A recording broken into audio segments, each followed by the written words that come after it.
What is going on, football fans? John from Odyssey Sports coming back at you with another NFL video. And guys, I have a lot to talk about.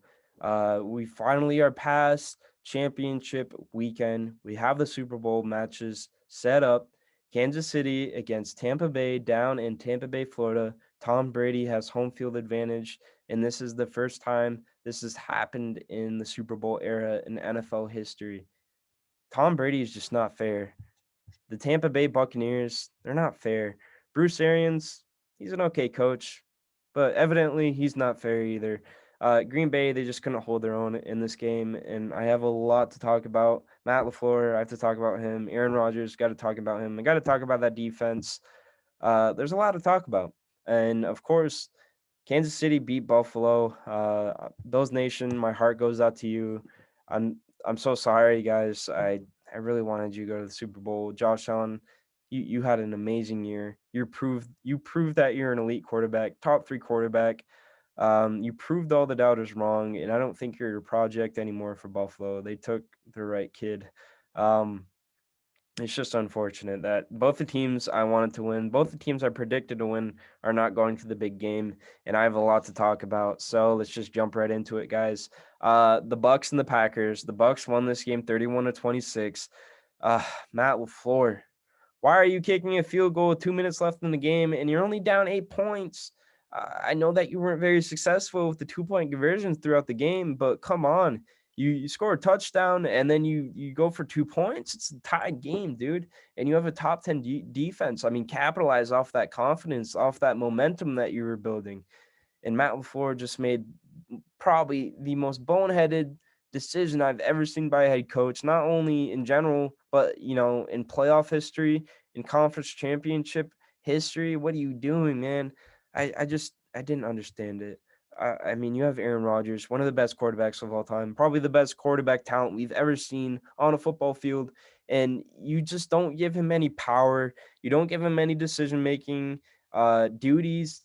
You just hold all the power in the playmaking, in the play calling duties. And Aaron Rodgers, you can run for it in the corner of the end zone on third and goal on Tampa Bay's 8 yard line, and you have him throw it to Devontae Adams, and the ball gets batted down in front of him, and Tampa Bay makes a good play on defense. Or was it a poor decision by Matt LaFleur and Green Bay's offense? I just don't understand it. Um, I just don't think Aaron Rodgers has a great team around. I mean, don't get me wrong, Green Bay has a good team. They were 13-3 for a reason, but Aaron Rodgers had an MVP season. He threw 48 he threw like 48 passing touchdowns, threw 5 picks, threw over 4300 yards. Aaron Rodgers at 37 years old, he's still proving that he's one of the best quarterbacks of all time.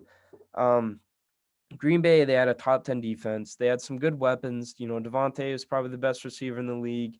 Alan Lazar, he's a good young guy. He's a good option to throw to. Robert Tonyan, he's a good tight end. He's a good scoring machine tight end, vertical threat. And then you have Aaron Jones, but Aaron Jones is always injury prone. You have a rookie running back in AJ Dillon, who's not bad. You have Jamal Williams, who's not bad. I mean, I just don't understand. Green Bay just fails every year. They lost another conference championship in an NFC championship game. They lost last year against San Francisco, and now they're losing against Tampa Bay. And Aaron Rodgers is frustrated, and rightfully so. Uh, just so many mistakes in this game, and those 2 point conversions that you missed two of them. I just go for the extra point. I mean, it makes the game a little bit closer. It makes the game 31 to 28 instead of 31 to 26. And even if you did make those 2 point conversions, it would have been 31 to 30. I just think you're calling the wrong plays.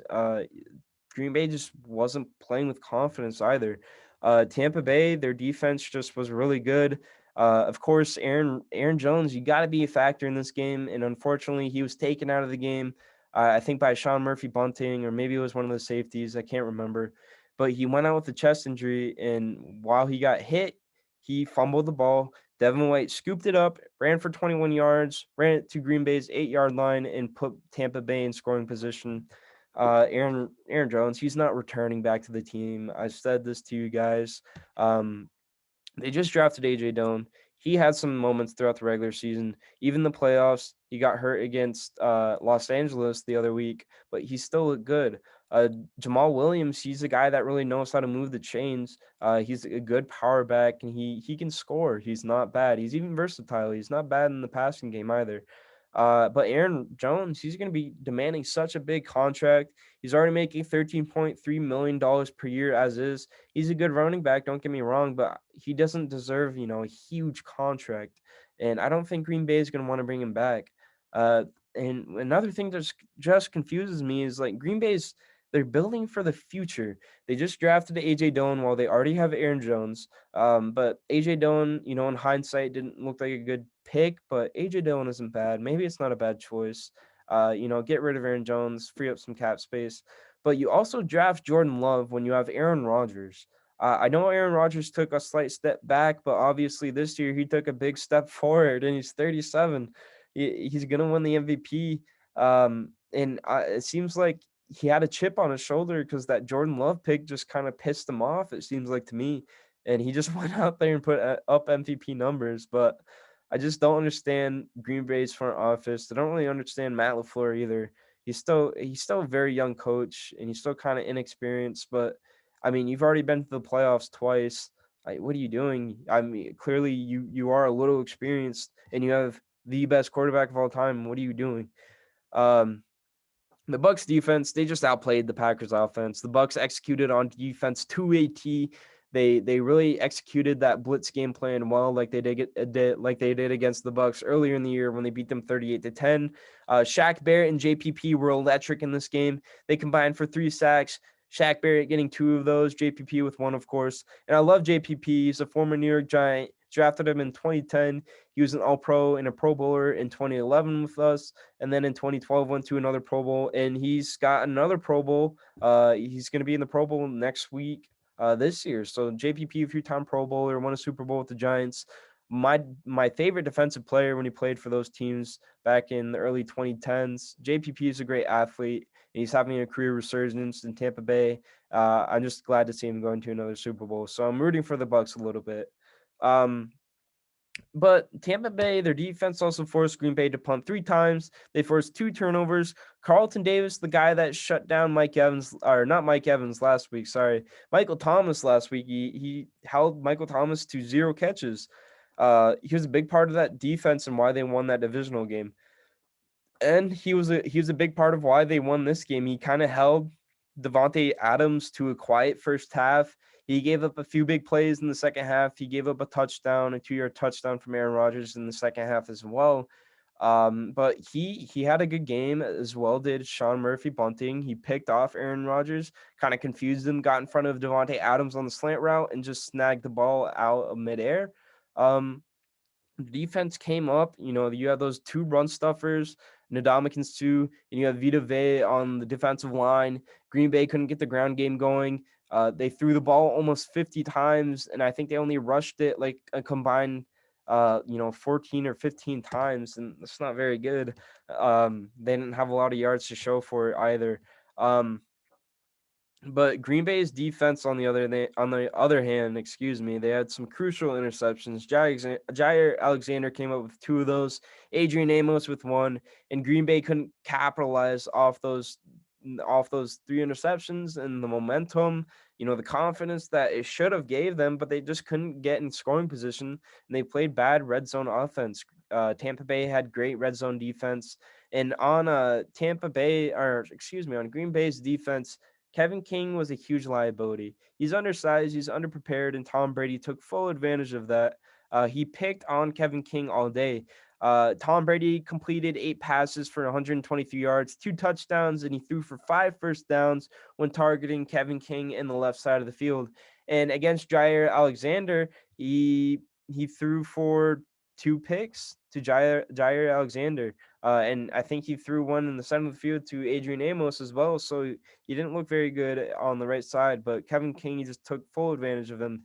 Kevin King, a lot of Packers fans are probably pretty pissed off at him. And I just want to end on this on the Packers. Aaron Rodgers, he's giving it his all. Who knows if he'll be back on Green Bay next year? I would say he probably will be, but he's given up hope. It seems like I feel like this was his last shot at another Super Bowl appearance at the least.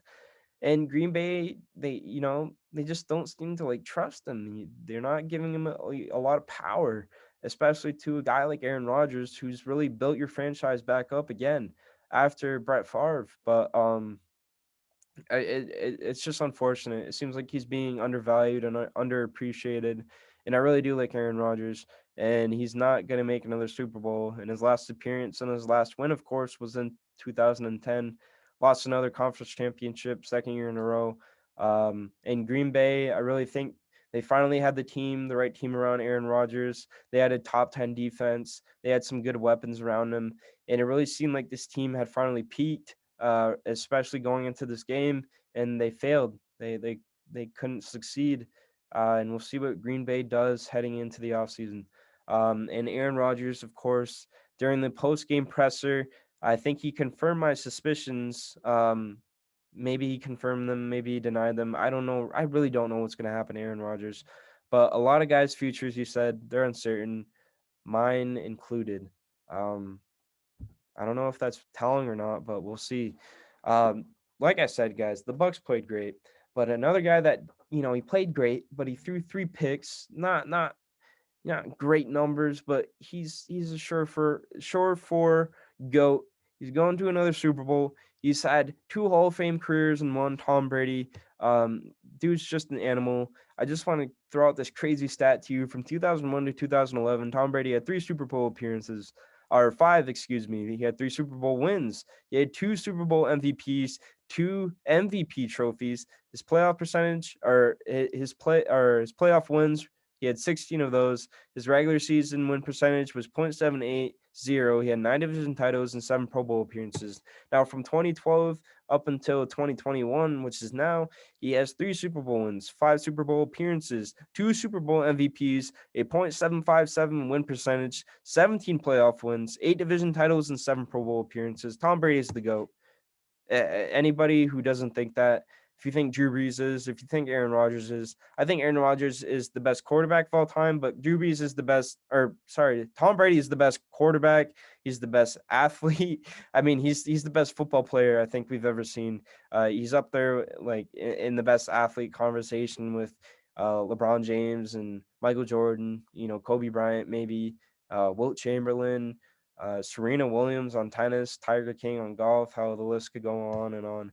Um, but Mike Evans played great. Scotty Miller had that huge uh right before the start of the second half. He had that huge touchdown, that like 39-yard reception touchdown, that kind of put the game out of reach a little bit for Green Bay. Devin White was another huge factor, and I think he was a Pro Bowl snub. Like always, I love Devin White, and I think he's going to be a Hall of Famer. He had 9 tackles in this game. He had a fumble recovery that he ran back and put them in scoring position. He had great numbers this year. He kind of reminds me of like a Patrick Willis, Ray Lewis type a little bit. Uh, you gotta love Devin White. He's a huge leader on that team as well. Probably the best defensive player that they have. In the Bucks in this game, they continually moved the ball. They were 9 for 14 on third down. They didn't let Green Bay's defense take them off the field. And now they fade out. They faced off against 3 great defensive units in the playoffs. Washington, of course, they had a top 10, top 5 defense. New Orleans as well. In Green Bay, they have a top 10 defense, and they put up 30 points against Green Bay. They put up almost 30 points against Washington. Against New Orleans, they put up 30. They're just playing lights out football, and we'll see how Kansas City handles them. And they're scary on offense without Antonio Brown. We'll see if AB is playing on Super Bowl Sunday. He is a big part of the offense, but they seem to manage without him. Ultimately, I think the defense carried the team. Um, Tom Brady threw 3 picks, and they didn't really let that diminish their playing ability, especially on the defensive side of the ball. They got Green Bay off the field, and they played good defense where it mattered in the red zone. So, congratulations, Tampa Bay, I guess, and we'll see. I guess we'll see if you can beat Patrick Mahomes and the Chiefs on Super Bowl Sunday. Um, Now, speaking of the Chiefs, I want to talk about the Chiefs in the Bills game. Again, Bills Mafia, my heart goes out to you guys, and I'm so sorry. Really wanted you to win, but you guys handled the loss with class and dignity, and I totally respect that. You guys lost 38-24 against Patrick Mahomes, Travis Kelsey, and Tyreek Hill. and Kansas City's defense, because all of those guys and the defensive unit, they played great. Um, but I want to talk about the Bills. I want to talk about Josh Allen a little bit. Josh Allen, he has cemented himself as a top three quarterback in the league. Let's be honest. Him, Patrick Mahomes, and Aaron Rodgers are the best of the best right now. And Josh Allen, he's only 24, third year in his league, and he's putting up MVP type numbers. But in this game, he did too much, in my opinion. Um, I mean, him and Mahomes, they will be running the league. They will be running the AFC for the next 10 years coming. He's made Buffalo relevant again. He's just a great quarterback, but he threw for 58% of his passes. Not that good. He performed poorly under pressure. He was staring down receivers. He tried to force balls into coverage. He was trying to throw it to guys that weren't really there.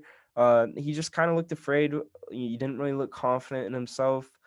He didn't have a bad game by any means. Threw for 288. I think he had a touchdown in there as well.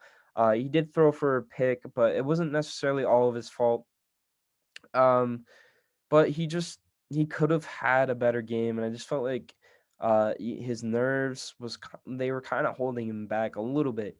And he's kind of like Aaron Rodgers, like in the NFC Championship game. It kind of reminded me of the same situation. He didn't have a ton of help, Josh Allen. The Bills could not establish the running game. They barely even tried to run the ball. They only ran the ball, I think, it combined 9 times between T.J. Yeldon and Devin Singletary. And those guys, I don't know, they're just not great running backs, but the offensive line also didn't help, especially in the pass game, because they couldn't protect Josh Allen. I think they sacked Josh Allen, 3, 4 times. He was getting pressured every single play, and maybe that's why he was so nervous. Um, the Bills receivers also cannot create separation. They were simply outplayed by Kansas City's secondary. Stephon Diggs was quiet for the entire first half, and you can't have that because he's your top playmaker. Excuse me. Guys were also playing hurt. Cole Beasley admitted that he's been playing the entire postseason hurt. He was hurt in this game, and we all saw it. He was on the sideline. He was limping. Did not look 100% at all, and that definitely did hurt Buffalo, I think. Uh, in this game, Buffalo, they jumped out to an early 9-0 lead. Their special teams was playing great. Their defense was playing good. Their offense, they scored a touchdown. So not looking too bad. You guys have momentum, you have confidence. But later on in the game, with 5:49 left in the third quarter, the Bills were inside the Chiefs' 10-yard line. They're down by 12. It's 24-12. Um, Score a touchdown, and you guys, I mean, you're only down a possession, but you kick a field goal, and the lead goes from 12 points to 9 points, and you're still down a possession, maybe two possessions. That you can't have a two-possession ball game, especially in an AFC Championship game, and that was just a common theme throughout the game. The Bills were just kind of inconsistent, I feel like. Sean McDermott opted to go for those field goals, kick two of them in the red zone throughout the game. Not very good, especially in an AFC Championship where you can't be playing conservative, just like Matt LaFleur did in the NFC Championship. Both coaches playing conservative, and I feel like it really cost their teams. And the Chiefs, they had the worst red zone defense in the NFL this season. I think they're up there with the Jets or something like that. And Buffalo could not take advantage of that. They played bad, and Josh Allen is one of the best quarterbacks I've ever seen in the red zone. He has 44 total touchdowns in the red zone. When he's throwing the ball in the red zone, he makes 63% of all of his throws there, and he has 0 interception in his career in the red zone. He's just lights out there, and they couldn't really take advantage of that talent in that theme. They just couldn't do anything on offense, and it pained me because Kansas City doesn't have a great defense, but they played so good in this game. The Chiefs, they have Tyreek Hill, who had 9 catches for 172 yards. They had Travis Kelsey, who caught 13 balls for 118 yards and 2 touchdowns. And Tyreek Hill, he had the best like catch and run I've ever seen in NFL history. He had a 71-yard run. He broke tackles. It wasn't the longest run in NFL history, obviously, but he covered so much ground, just going diagonal and going vertical and horizontal. He was just running all over the field, and they could not catch him. It looked like a track race. It was just insane to watch.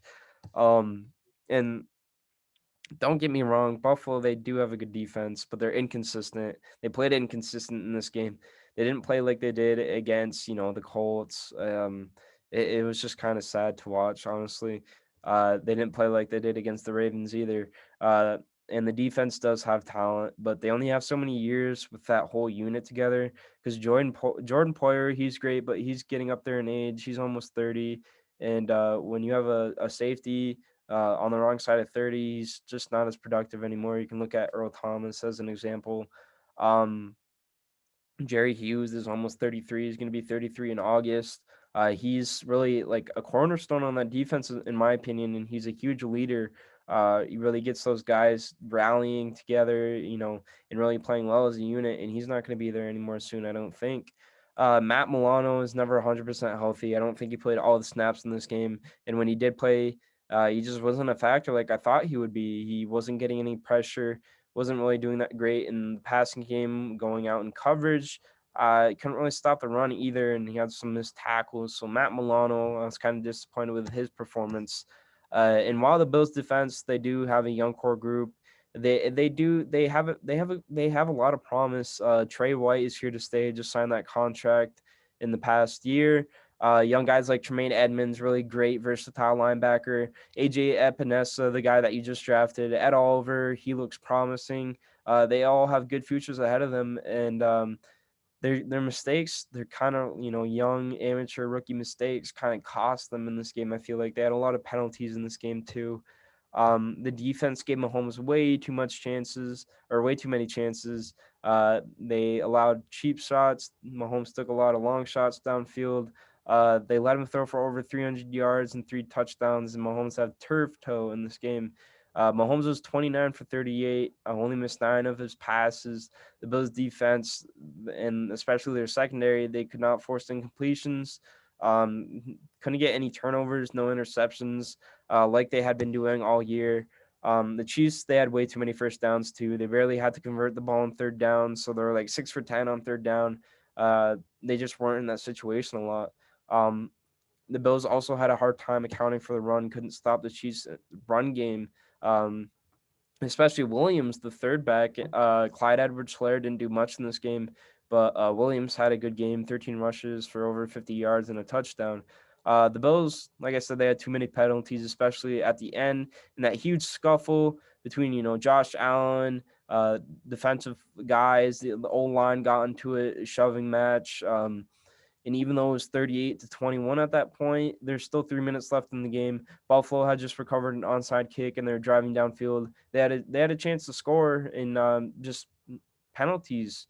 And Josh Allen just ran backwards to the 50-yard line for whatever reason.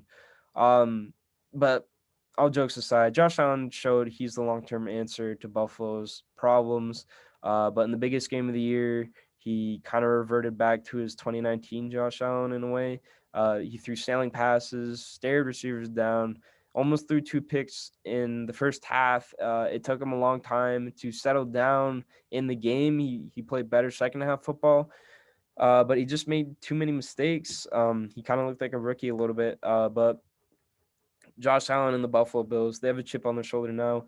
It's a good possibility that they revisit Kansas City in the AFC Championship next year, and maybe they come out on top then. So, Buffalo, you have a lot to look forward to. Let's see what you guys can do. I want to talk about the Chiefs just briefly. The Chiefs proved me wrong on Sunday. I didn't think they'd be able to win. I wasn't sure if Patrick Mahomes is going to be 100%, but he looked like he was 100%. They're the best team in the NFL. They have the best offense in the NFL. They have the best weapons in the NFL, and Patrick Mahomes is the best quarterback in the NFL as of right now. Mahomes is a walking cannon. Tyreek Hill is like an Olympic athlete that can run 150 meter in like 4 seconds. And Travis Kelsey, he's a Hall of Famer. He's one of the best tight ends I've seen in recent memory. Andy Reid is one of the best coaches that we've seen in the past 3 years. He's 38-10 in the last 3 regular seasons. He is 6-1 in the playoffs in the last 3 years, and he's made 3 AFC Championship appearances in a row in the last 3 years. So the Chiefs are going to be facing their old nemesis and Tom Brady down in Tampa Bay. So we'll see if the Chiefs can win. but the Chiefs are fast. They're scary and they're scary fast, and that was another theme throughout this game was speed. Tyreek Hill had a great game. McCole Hardman, he botched that punt with the punt return, dropped it, put Buffalo in scoring position, unfortunately, but he had a touchdown pass or reception rather, and he also had a huge 50-yard run, which put Kansas City in scoring position. So McCole Hardman, he had a chip on his shoulder and he got a little revenge. So good for him. Some redemption for McCole there. Um, and Patrick Mahomes played balls to the wall, 325 yards, 3 touchdowns. He's the best playmaker. He's, this generation's GOAT. He's the best quarterback right now, especially when it comes to the playoffs. He's just so clutch and he's really scary. You can't stop him when he's throwing the ball downfield. Um, Steve Spagnuolo, he's a good defensive coach. Perhaps he deserves another shot at a head coaching job. I know he coached in St. Louis, didn't do much there, but he's not bad and he puts together good defenses. I mean, he won. I think he won 2 Super Bowls with the Giants. He won another Super Bowl with Kansas City, and he's about to maybe win another Super Bowl with Kansas City 2 weeks from now. So Steve Spagnuolo, underrated, doesn't get enough credit or attention. He really has molded Kansas City and made them a good defense, especially when it matters in the postseason. Um, and the defense played great. Tyrann Mathieu, L'Jarius Sneed, Juan Thornhill, another guy that I had to look into. They were a problem for Josh Allen, and I mean, maybe there'll be a pain in Tom Brady's side too come Super Bowl Sunday. So, guys, that's all that I really have to talk about. Those are all my thoughts. I know this is probably going to be a long video, but I had a lot to talk about, and I had a lot of bones to pick with Matt LaFleur and Sean McDermott. I just didn't understand their play calling or the decisions over the course of Sunday's games. But anyways, I digress. I hope you enjoyed the video, guys. Thank you for all the support you keep showing me. Don't forget to leave a like, comment, and subscribe. Let me know what you guys thought of the video. Throw down your Super Bowl predictions in the comments below, and I will see you guys in the next video. Peace.